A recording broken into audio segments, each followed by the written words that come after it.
Pilot विमान में सो गया था। वो जैसे ही जागा उसे कुछ गड़बड़ महसूस हुई। विमान अपनी तयशुदा दिशा से भटक चुका था और अब प्रशांत महासागर के ऊपर उड़ रहा था। साथ ही ईंधन भी लगभग खत्म होने को था। पायलट अभी घबराहट से उबर भी नहीं पाया था कि पीछे से साथी जोर जोर से चिल्लाने लगे, हम अभी कहाँ हैं? पायलट ने मजबूरी में नेविगेशन यंत्र निकाला और स्थान का अनुमान लगाया। तभी पता चला कि वे अब प्रशांत महासागर के बीचों बीच हैं। सेनाओं का मनोबल बनाए रखने के लिए पायलट ने झूठ बोला, हम अभी भी सही रास्ते पर हैं। लेकिन अब संचार कर्मी को बेस स्टेशन से लैंडिंग लोकेशन की पुष्टि करनी होगी। लेकिन जैसे ही रेडियो चालू किया गया, जापानी भाषा सुनाई दी। स्थिति बिगड़ती देख पायलट ने आदेश दिया कि सभी बम समुद्र में फेंक दिए जाए। पर जब वे 10 मिनट तक हवा में यूं ही मंडराते रहे, संचार कर्मी को बेस स्टेशन से कोई जवाब नहीं मिला। अब तो ईंधन भी लगभग खत्म हो चुका था। पायलट ने एक साहसिक निर्णय लिया। उसने 2 साथियों को जरूरी सामान इकट्ठा करने को कहा, क्योंकि अब उन्हें प्रशांत महासागर में आपातकालीन लैंडिंग करनी थी। पायलट ने नियंत्रण लीवर को कसकर पकड़ा और कुछ ही सेकंड में विमान समुद्र की सतह पर रुक गया। सौभाग्य से सभी लोग सुरक्षित थे। केवल कुछ खरोंचें आई थी, लेकिन टक्कर की वजह से विमान बुरी तरह क्षतिग्रस्त हो गया और समुद्र का पानी अंदर भरने लगा। पायलट 1 सेकंड भी नहीं रुका, तुरंत कॉकपिट से बाहर निकला। जीवन रक्षक नाव लाइफ राफ्ट का वाल्व खोला और विंग पर खड़ा हो गया। पर अचानक देखा कि टॉम की सीट बेल अटक गई थी और वह खुद को नहीं निकाल पा रहा था। जल्द ही समुद्र का पानी उसे ढक गया और वो पानी में छटपटाने लगा। अंततः आखिरी पल में सीट बेल खुल गई, लेकिन जब तक वे बाकी सामान निकाल पाते, विमान पूरी तरह से समुद्र में समा गया। दोनों बचे हुए लोग किसी तरह जान बचा पाए, पर अब एक नई मुसीबत सामने थी। जीवन रक्षक नाव इतनी पुरानी थी कि ठीक से फूल ही नहीं रही थी। यहाँ तक कि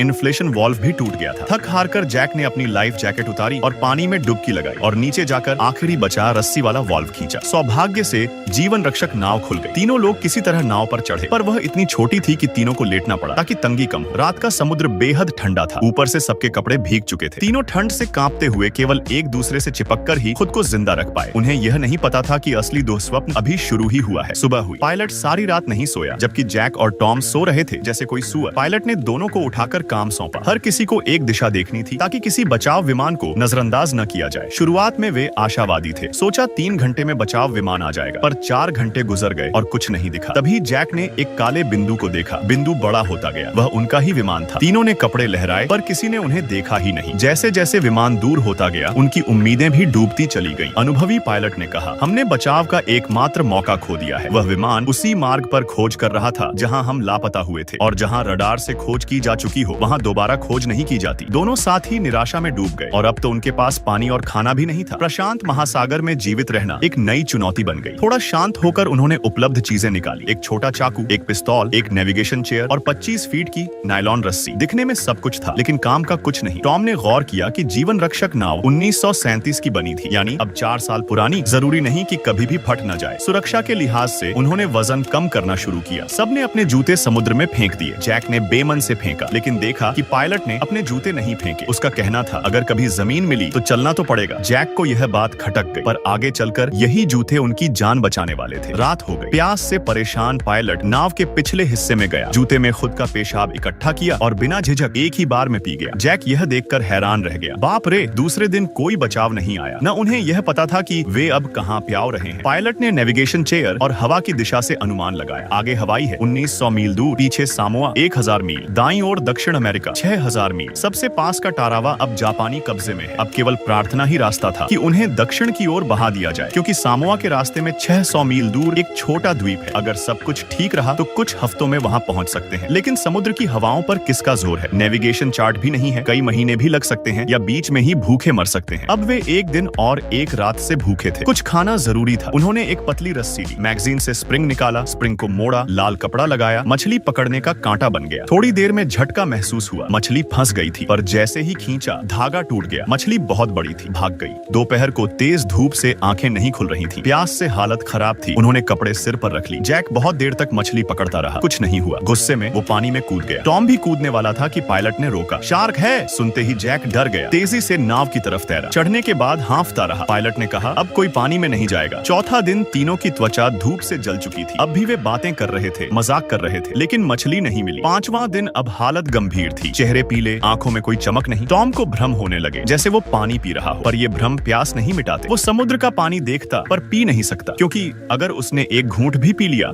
तो दिमाग की सारी नमी सूख जाएगी। अब वे मौत के करीब थे। भूख और प्यास से बदतर कुछ नहीं। तभी पायलट अचानक चिल्लाया। दोनों को लगा उसे द्वारा पड़ा है, पर उसने जेब से एक पेंसिल निकाली। अब वह अपनी याददाश्त से समुद्री नक्शा बना सकता था। वो जीवन रक्षक जैकेट पर चित्र बनाने लगा। पहले अक्षांश देशांश की रेखाएं, फिर नजदीकी द्वीपों के निशान। उन्हें अब एक द्वीप नजदीक था। तीनों मुस्कुरा उठे। अब जीने की आशा थी, पर कैसे सुनिश्चित करें कि हवा सही दिशा में ही चले? समुद्र की दिशा अनिश्चित होती है, पायलट ने सोचा। फिर नाव से रस्सी खोलकर जीवन रक्षक जैकेट से एक समुद्री लंगर सी एंकर बनाया। अब नाव को एक ही दिशा में बहने में मदद मिलेगी। अगर सब कुछ ठीक रहा तो 7 दिन में वे उस द्वीप तक पहुंच सकते थे। जीने की उम्मीद ने उन्हें बच्चों की तरह खुश कर दिया। सूखी जीभ का एहसास बेहद तकलीफदेह था, इसलिए तीनों नास्तिक लोग भी भगवान से बारिश की दुआ मांगने लगे। भले ही यह थोड़ा मूर्खतापूर्ण लगा, लेकिन वास्तविकता में इससे कोई फर्क नहीं पड़ा। अर्धरात्रि होते होते ऐसा लगा मानो भगवान ने उनकी पुकार सुन ली हो, क्योंकि सच में मूसलाधार बारिश शुरू हो गई। तीनों बहुत उत्साहित हो गए और झटपट सारे बर्तन निकालकर पानी इकट्ठा करने लगे। उन्हें डर था कि कहीं एक बूंद भी न छूट जाए। फिर उन्होंने मुंह खोल खोल कर लालच से पानी पिया। यह 5 दिन में पहली बार था जब उन्हें ताजे पानी का स्वाद मिला। पानी मिलने से उनकी थोड़ी बहुत ताकत लौटी, लेकिन खाने की समस्या अब भी बनी हुई थी। जैक 1 हफ्ते से मछली पकड़ने की कोशिश कर रहा था, लेकिन एक भी मछली जाल में नहीं फंसी। ऐसा लग रहा था जैसे ये मछलियां उनका मजाक बना रही हों। जाल के पास घूमती लेकिन फंसती नहीं। जैक जितना सोचता उतना ही गुस्सा आता। उसने एक छोटा चाकू निकाला और गुस्से में पानी के अंदर घोंप दिया, लेकिन अगले ही पल चाकू किसी चीज से टकराया। उसने समझा शायद बचाव नौका को चाकू लग गया। कप्तान गुस्से से चिल्लाया, मूर्ख! तभी चाकू में अचानक जबरदस्त खिंचाव महसूस हुआ। जैक को तब समझ आया कि यह बचाव नौका नहीं थी। अगले ही पल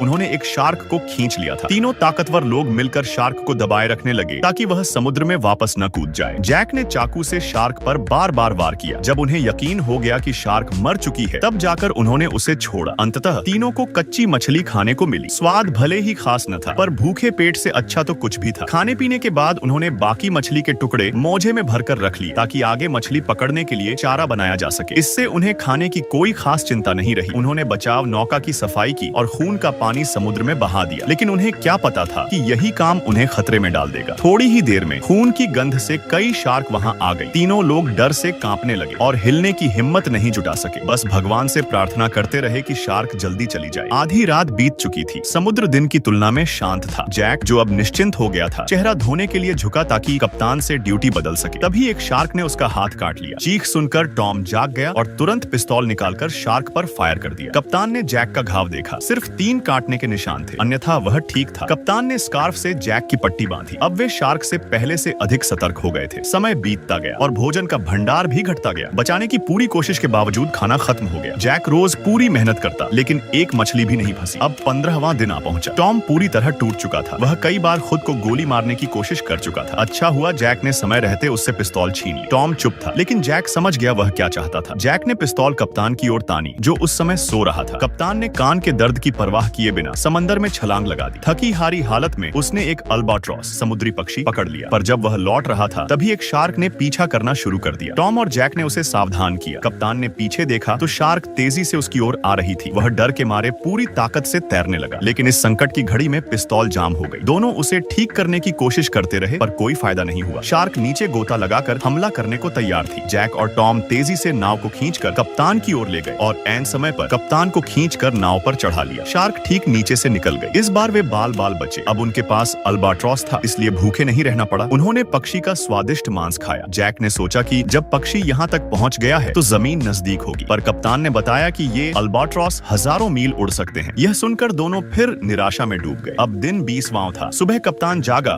तो देखा जैक और टॉम दोनों गहरी नींद में सो रहे हैं। उसने सीटी बजाकर उन्हें जगाया। दरअसल उन्होंने चौकसी छोड़ दी थी, क्योंकि कप्तान ने पहले कहा था कि वे 7 दिनों में जमीन पर होंगे। अब 3 हफ्ते बीत चुके थे और कोई जमीन नहीं दिख रही थी। उन्होंने कप्तान की योजना पर सवाल उठाए और उनमें झगड़ा हो गया। इसी दौरान उन्हें याद आया कि एक बार एक विमान गुजरा था और उन्होंने इशारा नहीं किया था। अब उन्हें समझ आया कि शायद वही उनकी बचने की आखिरी उम्मीद थी जो वे खो चुके थे। जैक ने गुस्से में पूछा, जब हम विमान में थे तुम क्या कर रहे थे? हम रास्ता क्यों भटक गए और समंदर में गिर पड़े? कप्तान ने चुपचाप सच्चाई बताई। उसे विमान में नींद आ गई थी। सिर्फ 1 मिनट की नींद ने रास्ता बिगाड़ दिया। यह सुनकर दोनों दंग रह गए। कप्तान ने माफी मांगी और कहा कि यह सब उसकी गलती थी। टॉम और जैक फूट फूट कर रोने लगे। शायद वे इस अथाह समुद्र में मरने वाले थे। भावनाओं का विस्फोट शांत होते ही जैक ने खुद को संभाला। भले ही 1% उम्मीद हो, वह हार नहीं मानेगा। उसने कप्तान के पास नेविगेशन गाइड रखी और कहा कि वह उसे माफ करता है और एक बार फिर से उसकी अगुवाई में भरोसा करता है, क्योंकि केवल कप्तान ही उन्हें इस शापित प्रशांत महासागर से बाहर निकाल सकता था। कप्तान ने एक उपाय सोचा। उसने जूते काटे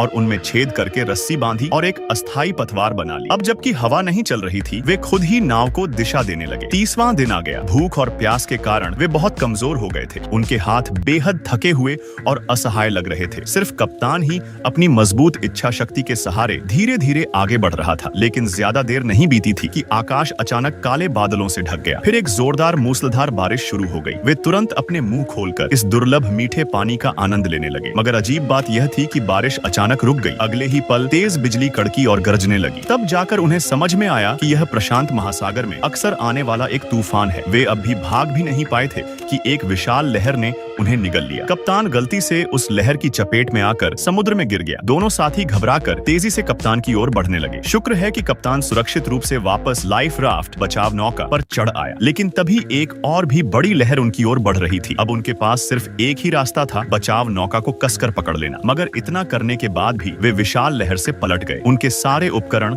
जो पहले इस्तेमाल किए जा रहे थे गहरे समुद्र में समा गए। सौभाग्यवश तीनों बिल्कुल सुरक्षित थे। उन्होंने मिलकर बचाव नौका को फिर से सीधा किया। फिर एक एक कर वापस उस पर चढ़ गए। तीनों ने खुद को बचाव नौका में समेट लिया और तूफान को सहने लगे। इसी तरह उन्होंने एक कठिन रात गुजारी। अगली सुबह जब हवा थम गई और समुद्र शांत हो गया तो बचाव नौका पर कुछ भी शेष नहीं था। उनका आत्मविश्वास भी पिछली रात के तूफान में चूर चूर हो गया था। अब वे दिशा भी खो चुके थे। वे चुपचाप लेटे रहे जैसे मौत का इंतजार कर रहे हो। समय आ पहुंचा दिन 34 पर। कप्तान अब और नहीं सह सका। उसने तय किया कि वह अपनी जान ले लेगा। इसलिए उसने समुद्री पानी को उठाया और पी गया। लेकिन तभी जैक ने अचानक देखा कि थोड़ी दूर पर शायद कोई द्वीप है। यह सुनते ही कप्तान ने मुश्किल से अपनी गर्दन घुमाकर देखा। सामने सचमुच एक द्वीप था। तीनों खुशी से झूम उठे। 34 दिनों की प्याव प्याव भटकन के बाद आखिरकार उन्हें जमीन नजर आई। कप्तान जोश में आकर जैक से लिपट गया। टॉम तो इतनी खुशी से रोने लगा। उन्हें विश्वास ही नहीं हो रहा था कि वे अब भी जिंदा लौट सकते हैं। जब उन्हें घर जाने की राह दिखी तो मानो उनमें फिर से जान आ गई। वे बिना थके लगातार बचाव नौका को खेने लगे। ऐसा लग रहा था